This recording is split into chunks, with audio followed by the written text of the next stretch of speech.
ከመግደል አልፎ ማንነቱ እንዳይታወቅ በአሲድ ፊቱን ስላበላሹበት ስለ ጌታቸው ማሩ መጨረሻ ደግሞ ዛሬ ላንሳላችሁ። ኮፒ ሊንክ ፎሎ በማድረግ ጀምሩ።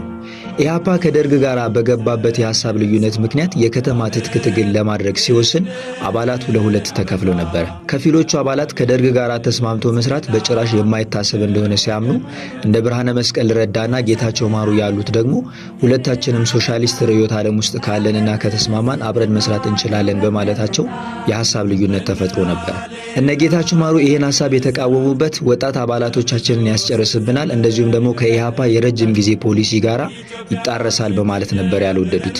ነገር ግን የሐሳብ ሰፋና በኢህአፓ አመራሩ ዘንድ ከፍተኛ ልዩነትን ፈጠረ። 1969 ደግሞ ሀገሪቷ ውስጥ እየተፈጠሩ ላሉት ቀውሶች ደርግ ኢህአፓን ተጠያቂ ያደረገና ድርጅቱን አወገዘ። ኢህአፓ ደግሞ ይህንን ልክ በላዩ ላይ እንደታወጀ ጦርነት ስለወሰደ ከደርግ አመራሮች መካከል ከፍተኛ ያለውን ሊስት በማድረግ ለመግደል ይወስናል።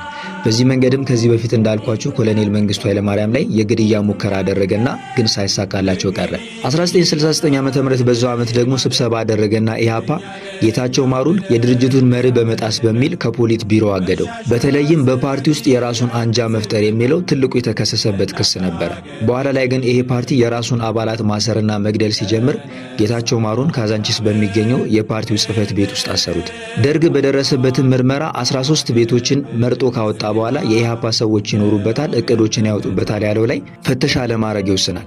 ከነዛ 13 ቤቶች ውስጥ ደግሞ አንደኛው ጌታቸው ማሩ የታሰረበት ቤት ነበር።